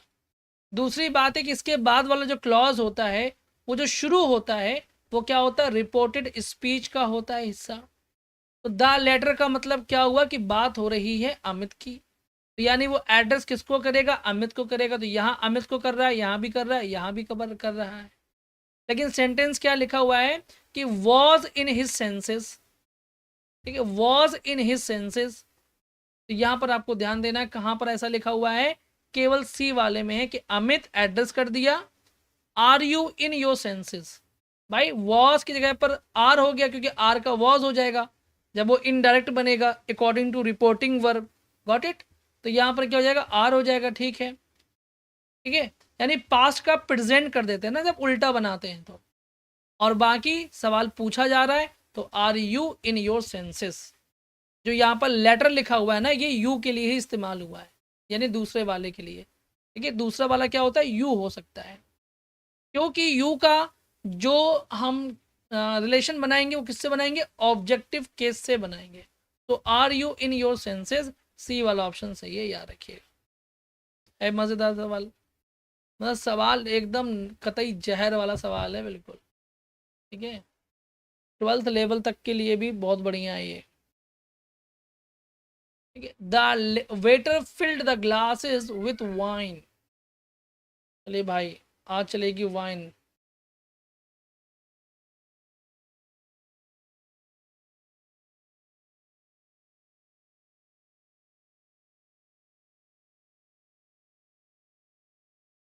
ठीक है, इसमें क्या होगा बता दीजिए ज़रा।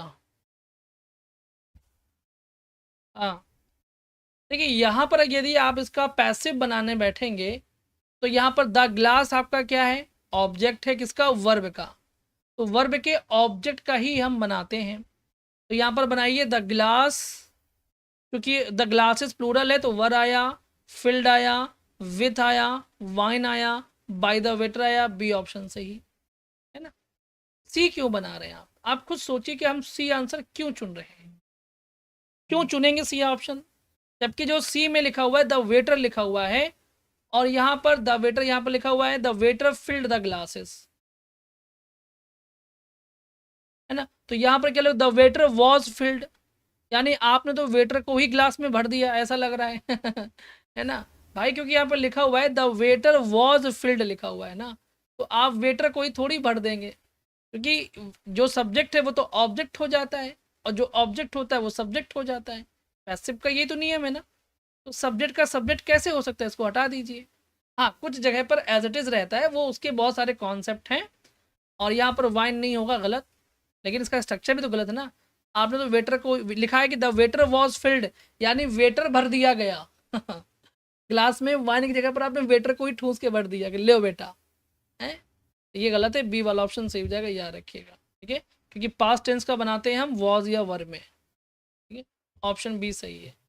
ठीक है, क्वेश्चन नंबर 43 का क्या होगा, which one is correctly punctuated, कौन सा पंक्चुएशन सही है।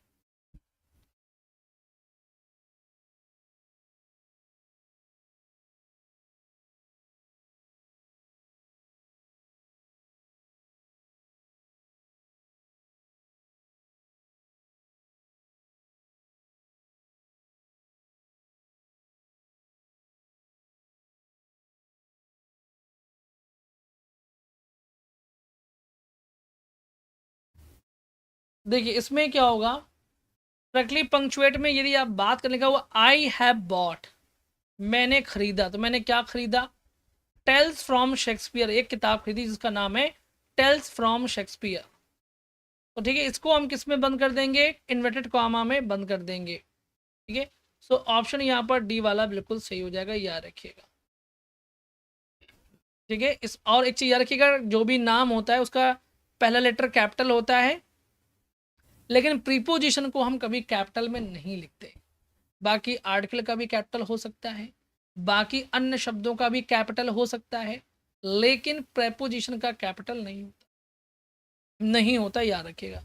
डी ऑप्शन सही है। क्वेश्चन नंबर 44 में क्या होगा, विच इज करेक्टली पंक्चुएटेड, इसमें बताइए कौन सा सही से पंक्चुएट किया गया है।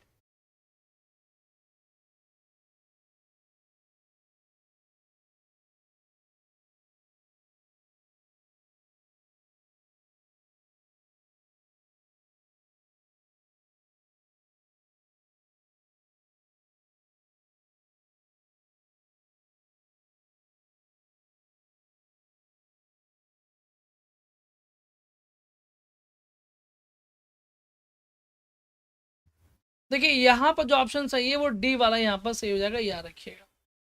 ठीक है, क्यों सही हो जाएगा, मैंने आपको पढ़ाया है कि जब ये देखिए रिपोर्टेड स्पीच है, ये रिपोर्टेड स्पीच है, तो रिपोर्टेड स्पीच एक ही है बट इसके दो हिस्से कर दिए गए हैं। तो दूसरा हिस्सा का जो स्टार्टिंग होगी वो कभी कैपिटल से नहीं हो सकती, जब तक कि वो कोई प्रॉपर नाउन ना हो या कोई आई ना हो, तब तक यहाँ पर शुरुआत नहीं हो सकती कैपिटल से। ये गलत। अब बचता है ये, इसमें अगर आप ध्यान से देखेंगे लिखा I am not she said, ये रिपोर्टिंग वर्ब का पहला लेटर भी कैपिटल नहीं होगा क्योंकि ये बीच में है इस वजह से, तो ये भी हटा दीजिएगा। ठीक है, ये भी गलत हो गया। I am not she said, यहाँ पर ये नहीं लगाया गया तो ये भी गलत हो जाएगा, डी ऑप्शन सही है। ठीक है, डी ऑप्शन सही हो जाएगा, याद रखिएगा। यानी कि जब भी रिपोर्टेड स्पीच के दो हिस्से कर दिए जाते हैं तो पहले हिस्से को रिपोर्ट छोटे मतलब बड़े ताले से बंद करते हैं, फिर छोटा ताला लगाते हैं और फिर बड़ा ताला लगाते हैं। फिर यहाँ पर रिपोर्टिंग वर्ब को लिखते हैं, फिर कॉमा लगा देते हैं। फिर जो रिपोर्टेड स्पीच का दूसरा हिस्सा होता है उसको बड़े ताले से बंद करते हैं, फिर लिखते हैं स्मॉल लेटर में सब कुछ, फिर फुल स्टॉप लगाते हैं और फिर बड़े ताले से बंद कर देते हैं। ये स्ट्रक्चर होता है रिपोर्टेड स्पीच का फर्स्ट पार्ट, रिपोर्टेड स्पीच का सेकेंड पार्ट। ठीक है, ये बात ध्यान रखिएगा। मैंने पंक्चुएशन की क्लास में पढ़ाया था अभी कुछ दिन पहले ही, टारगेट वाले बैच में और LT 2.0 में भी। I have been working as a doctor for 2 years, इसमें कौन सा टेंस आपको नज़र आ रहा है? ठीक है, चलिए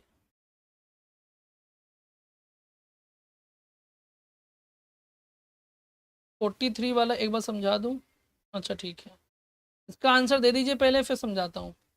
देखिए इसका जो आंसर होगा वो होगा प्रेजेंट परफेक्ट प्रोग्रेसिव टेंस। ठीक है, प्रोग्रेसिव का मतलब होता है कॉन्टिन्यूअस। क्या होता है? कॉन्टिन्यूअस।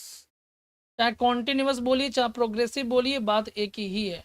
तो ऑप्शन यहाँ पर सी वाला सही हो जाएगा, याद रखिएगा। ठीक है, बाकी सब गलत, क्योंकि इसमें हैव भी है तो परफेक्ट हैव में आता है।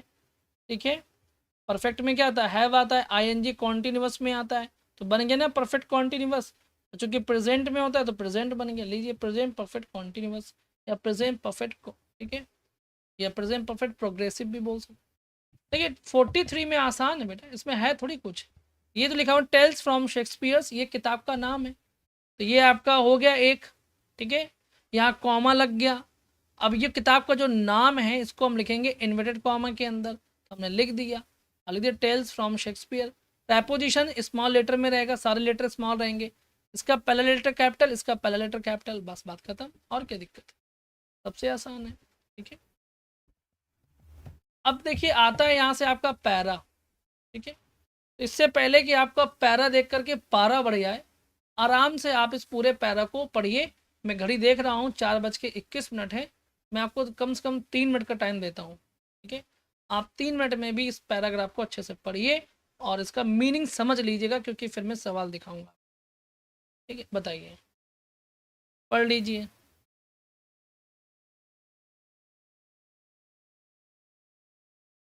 ठीक है,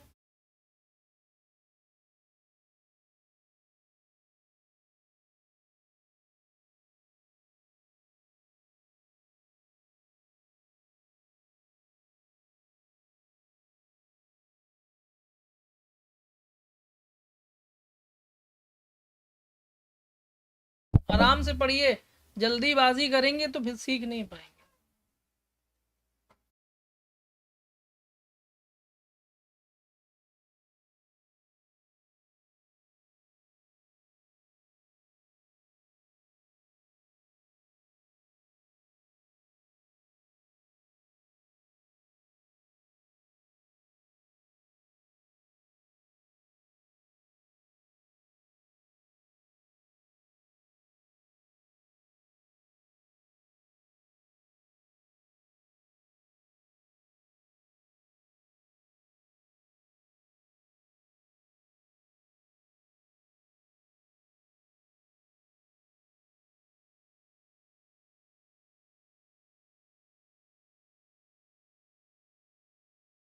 चलिए, उम्मीद है कि कुछ तो पढ़ ही लिया होगा आपने, कुछ समझ में आ ही गया होगा, क्योंकि बहुत बड़ा भी नहीं है।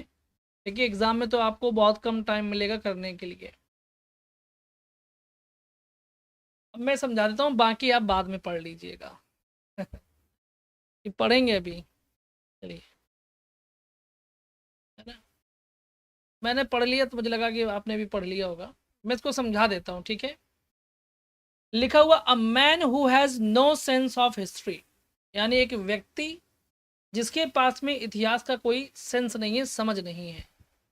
हिटलर ने डिक्लेयर किया, is like a man who has no ears और आईज, यानी वो ये कह रहा है, हिटलर कह रहा है कि जिस व्यक्ति को इतिहास की समझ नहीं है, वो एक ऐसा व्यक्ति जिसके पास ना आंखें हैं ना कान है, यानी उसने ना कुछ देखा है ना कुछ सुना है आज तक। ही हिमसेल्फ, वो अपने आप को क्लेम करता है, claimed to have had a passionate interest in history, और वो इस बात का क्लेम करता है अपने आप के लिए कि वो बहुत ही हिस्ट्री का पैशनेट रहा है। कब से? सिंस हिज स्कूल डेज, अपने स्कूल के दिनों से, ठीक है। फिर लिखा एंड ही डिस्प्लेड, और उसने हमेशा ये दिखाया है, considerable familiarities with the course of European history. Considerable मतलब विचारणीय या महत्वपूर्ण कह सकते हैं, कि महत्वपूर्ण समानता को या परिचय को उसने दिखाया है यूरोपियन हिस्ट्री के कोर्स से। मतलब कि उसने अपने आप को वो ऐसे दिखाता है जैसे कि मैं यूरोप की हिस्ट्री से क्या हूँ, बहुत ज़्यादा परिचित हूँ। हिज कन्वर्सेशन, जो उसकी बातचीत है, was studied with the historical references, यानी जितनी उसने बातें की उसकी बातों को ऐतिहासिक संदर्भ में क्या किया गया है, स्टडी किया गया है। जैसे कोई राइटर कुछ बोलता है ना, तो वह हम देखते हैं उसकी बात का हिस्टोरिकल क्या क्या महत्व है, क्या इंपॉर्टेंस है, वो चेक करते हैं ना। ऐसे ही हिटलर की बातों को भी जो ऐतिहासिक संदर्भ हैं उसमें अध्ययन किया गया था। एंड हिस्टोरिकल पैरेलल्स, यानी इतिहास के जो दौरान जो भी चीज़ें चल रही थी उस दौरान भी जब ये अध्ययन किया गया तो उसका भी अध्ययन हिटलर से जोड़कर किया गया। मोर देन इन सबसे ज़्यादा क्या है, Hitler's whole cast of thought, जो भी हिटलर की पूरी सोच थी वॉज हिस्टोरिकल, वो पूरी तरह से ऐतिहासिक थी। And his sense of mission, और जो मिशन का उसका सेंस था, was derived from his sense of history, वो उसने हिस्ट्री की ही समझ से निकाला था। यानी हिटलर की जो सोच थी ना, वो पूरी तरह से कहीं ना कहीं हिस्ट्री से ही जुड़ी हुई थी। उसने बचपन में इतिहास पढ़ा होगा कि अरे फलाना लोगों ने आकर के हमारे जात पर इतना अत्याचार किया, हमारे लोगों के साथ ऐसा बर्ताव किया, तो उसने भी फिर वही हत्याएं की, है ना। तो वो यही समझाने की कोशिश कर रहा है। डिराइव्ड का मतलब होता है उत्पन्न, मैंने ये पढ़ाया भी प्रेपोजिशन में। लाइक हिज कंटेम्प्रेरी स्पेंगलर, यानी हिटलर के ही समय काल का जो व्यक्ति था स्पेंगलर, वो भी बिल्कुल क्या था, हिस्ट्री का बहुत बड़ा पैशनेट व्यक्ति था। हिटलर वॉज फैसिनेटेड, हिटलर बहुत ज़्यादा मतलब आकर्षित था by the rise and fall of the civilisations, जो सभ्यताओं का जो उठना और गिरना था वो उससे बड़ा फैसिनेट रहता था, बड़ा ही लगाव रखता था उसको, है ना। वो देखता रहता था कहाँ किसकी सभ्यताएं विलुप्त हो रही हैं, है ना। और देखिए क्या लिखा हुआ है, he was himself born at a critical moment in Europe, और वो खुद भी यूरोप के इतिहास के एक बहुत ही बुरे दौर में पैदा हुआ था, है ना। हिटलर जब पैदा हुआ जर्मनी में, तो उस समय वो जर्मनी का बहुत ही बुरा दौर था, आप ऐसा कह सकते हैं, यूरोपियन कंट्रीज में, ठीक है। वेन द लिबरल और बॉर्जोस का मतलब होता है जो रूढ़ीवादी लोग होते हैं, वो बॉर्जोस मतलब रूढ़ीवादी, world of the 19th century was disintegrating, और जो उस समय का जो लिबरल यानी जो उदार पूंजीवादी कह सकते हैं आप, या रूढ़ीवादी जो संसार था 19 सेंचुरी का, वॉज डिसइंटीग्रेटिंग, वो अब विघटित हो रहा था। यानी अब जो लिबरल कंट्रीज थी ना वो सब बट रही थी, और जो ताकतवर कंट्रीज थी वो क्या कर रही थी, वो अब जो लिबरल कंट्रीज थी उन पर अपना कब्जा जमा रही थी, है ना। What would take its place, तो ये क्या स्थान लेगा, the future lay with the Jew Bolshevik ideology of the masses, है ना। जो फ्यूचर होगा वो कहाँ गिरेगा, ले मतलब कहाँ गिरेगा, जा करके कहाँ पड़ेगा, with the Jew Bolshevik ideology of the masses, यानी कि जो इतिहास होगा, जो भविष्य होगा कहाँ का, यूरोपियन कंट्रीज का, वो कहाँ गिरेगा बेटा, वो ज्यूस की जो आइडियोलॉजी है, जो ज्यूस की जो सोच है उस पर जाकर के वो गिरेगा, अनलेस जब तक कि Europe could be saved by the Nazi racist ideology of the elite, और जब तक कि यूरोप की जो आइडियोलॉजी है वो नाजीज के द्वारा बचाया ना जा सके। मतलब बात समझ में है आपको, जो हिटलर था वो नाजी था, और हिटलर को लगता था कि जो ज्यूज हैं यानी यहूदी जो इस समय इजराइल है, वो इन पर क्या कर रहे हैं, अपनी आइडियोलॉजी को थोप रहे हैं, है ना। मतलब वो लोग क्या, ज्यूज बहुत ताकतवर होते हैं, पता है आपको, ज्यूज बहुत ताकतवर, बहुत माइंडेड लोग होते हैं। देखिए इसराइल को, बहुत माइंडेड है, वो छोटा सा है ना। तो वही चीज इसमें बताई गई है कि किस तरह से रेसिस्ट जो जो नाजी की जो विचारधारा है वो बचा सकती है यूरोप को। अब आगे चलिए, इसके क्वेश्चंस देखिएगा, आसानी से आप कर ले जाएंगे। A man who has no ears और आईज इज लाइक, यानी ऐसा व्यक्ति जिसके पास न कान है ना आंख है, वो किसके समान है, बताइए जरा। चलिए बताइए, अब आप बता ले जाओगे, बताइए आप लोग।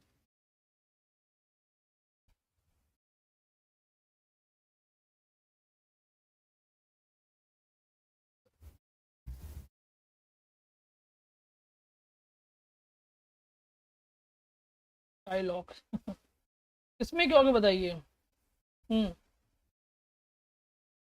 डायलॉग तो बहुत क्रूर और लालची था, ग्रीडी। हाँ बहुत बढ़िया, यानी ऐसा व्यक्ति जिसको हिस्ट्री की समझ नहीं है, वो वैसा है जैसे उसके कान और आंख नहीं है। बहुत बढ़िया आंसर, देखिए कितना अच्छा आंसर किया आपने। B will be the right option. ठीक है, अगला देखिए क्या है। Hitler showed his familiarities with, इसमें क्या बताएंगे आप। History showed his familiarity with,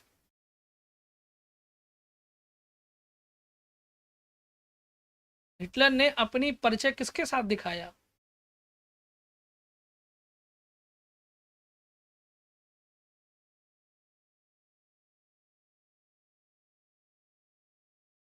तो आपको पता है कि हिटलर ने यूरोपियन इतिहास से अपने आप को जोड़ा हुआ बताया कि मैं सबसे ज़्यादा यूरोपियन इतिहास से जुड़ा हुआ हूँ, मैं उसको समझता हूँ, है ना। तो सी ऑप्शन यहाँ पर सही हो जाएगा, याद रखिएगा। बहुत बढ़िया आंसर किया आपने, वेरी गुड। अगला है कि Hitler derived his sense of mission from, कि हिटलर ने अपना जो मिशन था उसका, कि मैं सब जीव्स को उड़ा डालूंगा, भर भर के मार डालूंगा, वो जो मिशन था उसका, वो उसने कहाँ से सीखा, बताइए। ठीक है, सोच समझ के आंसर दीजिएगा, कहाँ से सीखा उसने।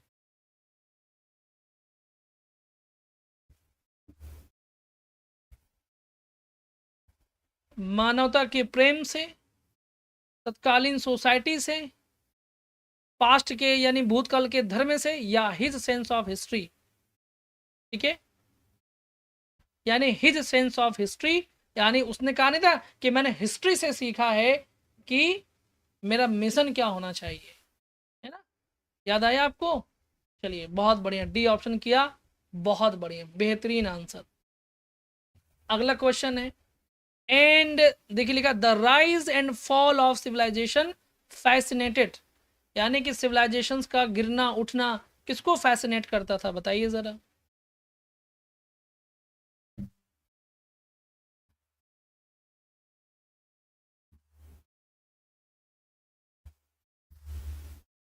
बिल्कुल सोनिया। चलिए इसका आंसर, है ना, तो मुझे लगता है इसका आंसर कोई बड़ी बात नहीं है आपके लिए, बच्चों का खेल है। जो rise and fall of civilisation है वो हिटलर को उसने फैसिनेट किया था। बिल्कुल करेक्ट आंसर है, बहुत ही इजी सवाल। ठीक है, क्वेश्चन नंबर 50 का क्या होगा। Hitler was born at a moment when, ध्यान से पढ़िएगा बच्चा, बहुत ही ध्यान से। ठीक है, 48 का डी, यस, है ना। क्वेश्चन के नंबर भी आप लिखा कीजिए, तभी तो मालूम चलेगा किसका आंसर कर रहे हैं। कुछ लोग तो लिखते हैं, कुछ नहीं लिखते, है ना। Hitler was born at a moment.